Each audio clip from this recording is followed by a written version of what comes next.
বিয়ে মানেই এক অপরকে চেনা জানা, তারপরে গিয়ে বিয়া। আর আমার ছোট ভাই একবার দেখেই বিয়ার পিঁড়িতে বসে পড়লো। যাই হোক, হ্যালো এভরিওয়ান, আসসালামু আলাইকুম। সবাই কেমন আছেন?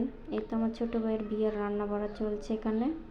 ফার্স্টে এখানে গরু মাংস বসিয়ে দিয়েছে, গরু মাংস ভুনা করবে। তারপর মুরগির রোস্ট করেছে, পায়েস, তারপর অনেক কিছু করেছে। তারপরে যে সব শেষ, এখানে ডাল রান্না করছে। গ্রামের বিয়ে বাড়িতে ডাল রান্না না করলে কিন্তু হয় না, ডালটা রান্না করতেই হবে। তারপরে তো রান্না করা শেষ করে প্যান্ডেল বানতেছে ওরা দুই ভাই।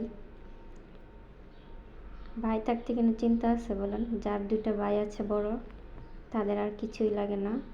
দেখেন, ভাই আছে বলেই সব কিছু ভাইয়েরা করছে। প্যান্ডেল থেকে রান্না বাড়ার থেকে সব কিছু মিলাই ভাইয়েরা সব করছে। এতে সব সাজানো হয়ে গেছে। তারপরে যাচ্ছে বরকে খেতে দিবে। এখানে আছে পায়েস, 5 রকমের ভাজা, কবুতর আর পোলাও। এখানে ফুল পিঠা আছে, পাতা পিঠা, সব মিলাই এই জামাইকে নাস্তা দিয়েছে। এখন সেগুলো খাবে। কেউ কি অনেকে বলবে যে আল্লাহ, বিয়ের বয়স হয়েছে, দেখতে কি ছোট দেখা যাচ্ছে।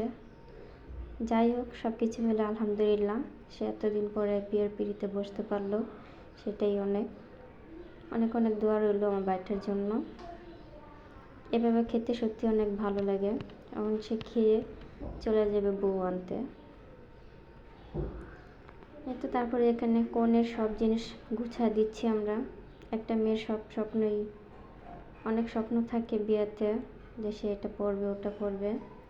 আমরা এখানে সব কিছু কিনে এনেছি, সব কিছুই দেওয়া হয়েছে। তারপরে তো আমাদের ছাদের থেকে দেখা যাচ্ছে খাওয়া দাওয়া হচ্ছে। খাওয়া দাওয়া শেষ করে চলে যাবে বউ আনতে। এই তো বউ নিয়ে চলে আসছে আমার ছোটো ভাই। সে অনেক খুশি বউ নিয়ে আসছে। আমাকে বলতেছে সামনে যেতে, সামনে গিয়ে ভিডিও করতে। তারপর ওদের ওখানে অনেক নিয়মকানুন আছে, সেগুলো পালন করছে। এই আর কি, একটা মেয়ে অনেক স্বপ্ন নিয়েই শ্বশুর বাড়িতে আসে। এই তো লাল টুকটুকে বউ। সবাই দোয়া করবেন। আজকের ভিডিওটি এই পর্যন্তই। আল্লাহ হাফেজ।